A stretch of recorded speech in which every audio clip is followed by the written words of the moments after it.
So here's one that's used very frequently called purchase bond processing, and this is invoked always. And there's another key workflow that's invoked from this one, which is the Eden shortcut. So this is the point where the shortcut is created, is in here. So I'd say most of the time the purchasing documents are not related to projects, so that allows for this invoke to run pretty quickly. And then I threw this one in here, but this is a key feature, is that this is where the Eden shortcut is invoked. So let's look at this. It pulls in account numbers and PO, and for each account number it runs this query. And so it's based on for each value, which is the account number. And let's just look at this. It's using project tables here, and another one it looks like, to come up with the project numbers based on the account number. So for each project number that's returned, here's, this is not done correctly, but it works where if project number is found, then retrieve the values if there are any, and then assign the project number. To clean it up, because this is used in two other places down below, and then it says if it doesn't contain, so if what's there already doesn't contain what's in this for each row, then assign it and append it to existing values. So then, just in case you can have more than one project number per attachment, that's what makes it happen. So then, based on what account number is existing for each value, now this is still within the for each value. It's not within the for each row, but it is within the for each value.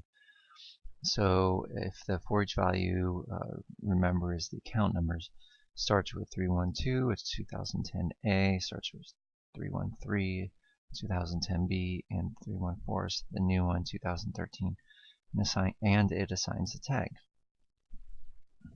Now, then we find the doc type of the starting entry and the current location of the starting entry. So the starting entry may have moved while this is being processed, because this is an invoke during this PO/CO process. New, it may move it. It may not be where it originated.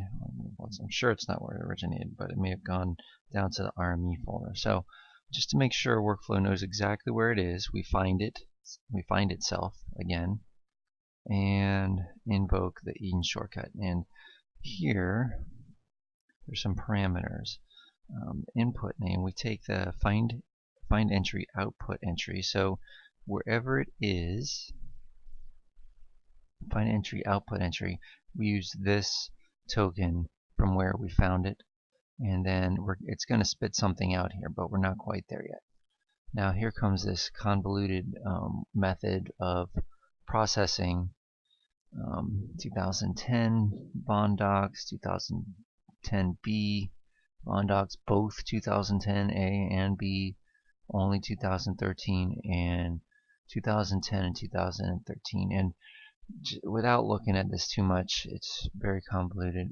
This moves it to the RME and creates a shortcut to where to this find entry output. So wherever it started from, put a shortcut there. Same thing here, move it to RME, put a shortcut where it started from. Same thing here, move it, make a shortcut. Now let's look at these combinations. First thing it does is rename it so we don't get parentheses. And then we move it to the 2010.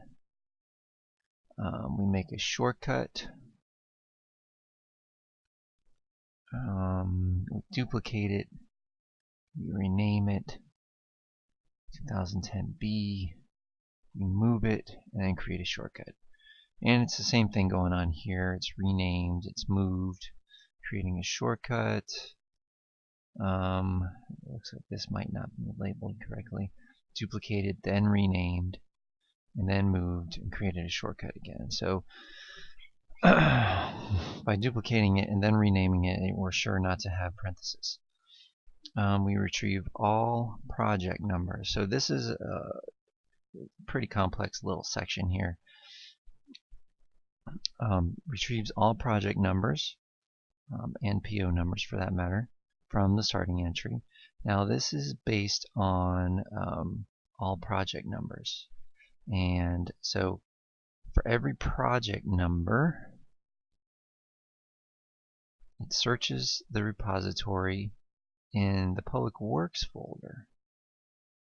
In the public works folder it searches using that project number, and if it starts with a project number underscore asterisk and it's a folder and there's no subfolders, it's just in this root folder here, it's looking for that project folder. And here's my conditional sequence. If it finds something, then do this, and it creates a shortcut to the public works projects folder of that purchasing document. So it puts it up here, and it puts it in this thing called purchasing docs, and it puts it in a folder with the PO number. And oh, you know, I just wanted to follow up here on the invoke where this Eden shortcut ID, where that comes out at. I don't know, actually I don't think we use it in this one. It doesn't look like I use it here for any determining. That's probably used elsewhere. So anyways, that's all I got for this one.